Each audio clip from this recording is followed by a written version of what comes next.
काय गडबड आहे बघा.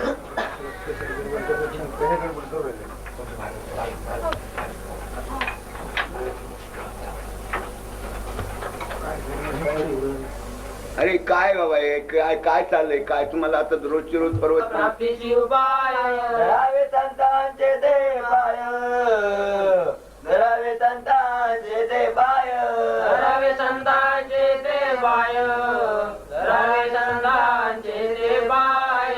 आपल्याला 5 बाप आहे. ब्रह्मदेवाने उत्पन्न केला हा एक बाप. नारायण प्रतिपालन करतो हा एक बाप. वेदाध्याय विद्या शिकवतो हा एक बाप.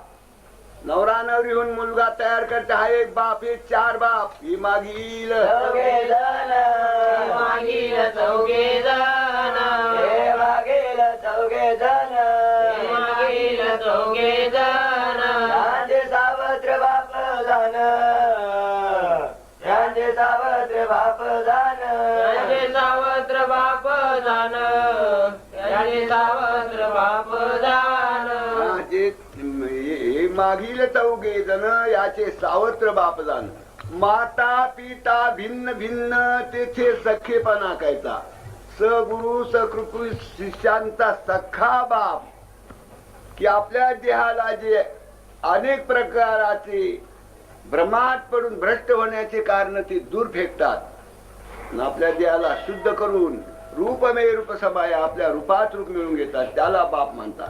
आता याला प्रथम काय करावं लागेल. ही जी विधी काढली आहे. जो कोणी म्हणेल म्या केलं त्याच सर्व साधन आला 3 तूळ आणले. देवानी गीता केली सांगितली नाही बाबा त्यांनी केली म्हणून. जो कोणी मी म्हणेल त्याच सर्व फोलकट पानावे.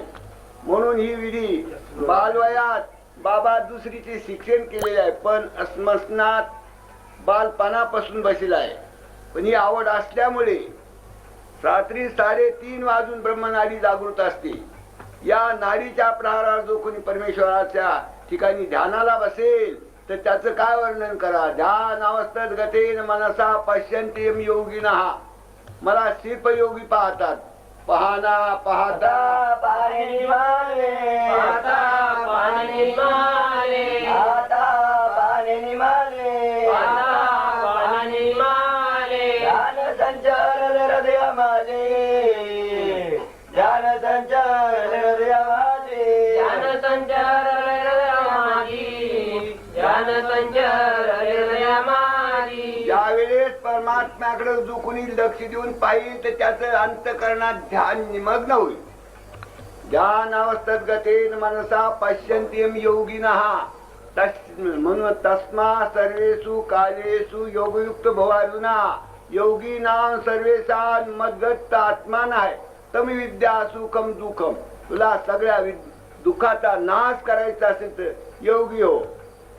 तस्मा सर्वेषु कालेषु योगयुक्त भवार्जुना. तू योगी हो तेव्हा या सर्व दुःखाचा नाश पावन. म्हणजे योगी झाल्यानंतर काय ध्यान अवस्थेत गती म्हणजे मला पाहतात म्हणजे आत्म्याचे चिंतन करतात. ओम हे अक्षर नेहमी जपतात. याला योगी म्हटलाय. योग कशाला म्हटलाय. ज्या कालात परमेश्वर प्राप्त झाला त्याला योग म्हटलाय. त्याला नाव पण योगी ठेवले. आणि इतर वस्तू साध्य करणे हे योगी पोट भरू संसाराचे काम आहेत. परमार्थाच्या कामामध्ये जो कोणी परमात्मा प्राप्त करून घेईल त्याला योग म्हणलाय. त्याचं नाव पण योगी ठेवलंय. अशा रीतीने योगी काय करतात. लोकाभिरामम स्वतनु धारणा ध्यान मंगलम. स्व म्हणजे स्वतःची तनु. धारणा मंगल म्हणजे सुख. म्हणून आप आप ओळखून घ्यावे आप आप ओळखून घ्यावे आप आप ओळखून घ्यावे आप आप ओळखून घ्यावे. विवेकनाले ज्याच्या सवे विवेकनाले ज्याच्या सवे विवेकानंदे त्याच्या सवे विवेकानंदे या सर्वदा सुखी असा कोण आहे. मना विचारी म्हणजे 5 इथे पूर्ण राम आहे. या जगात सुखी जो विचार करील तो. आपण म्हणजे आहे जरा विचार कर. या म्हणी सामवेदामध्ये जो कोणी जाईल त्याला सापडतील. या म्हणी प्रत्येक जीवाकून भगवान आपाप म्हणून जरा ध्यान दार करशील तर भरतील.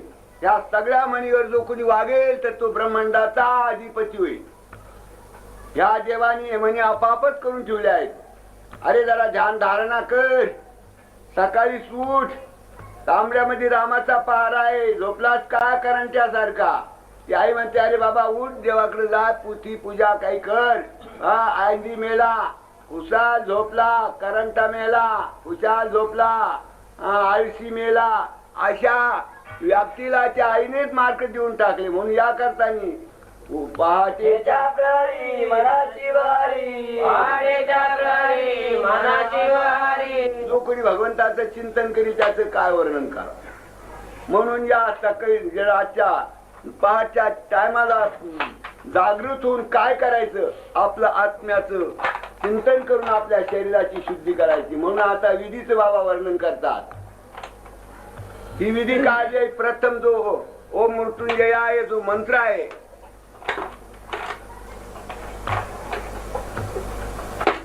हा ऋग्वेदाचा मंत्र आहे. सगळ्या वेदामध्ये मुख्य वेद म्हणजे पहिला ऋग्वेद आहे. या वेदातले सगळे मंत्र आणि या विधीत बाळपणी तारुण मुलांच्या 17-18 वर्षामध्ये हे काय लिहिण्याची बाबाची का ताकद आहे का.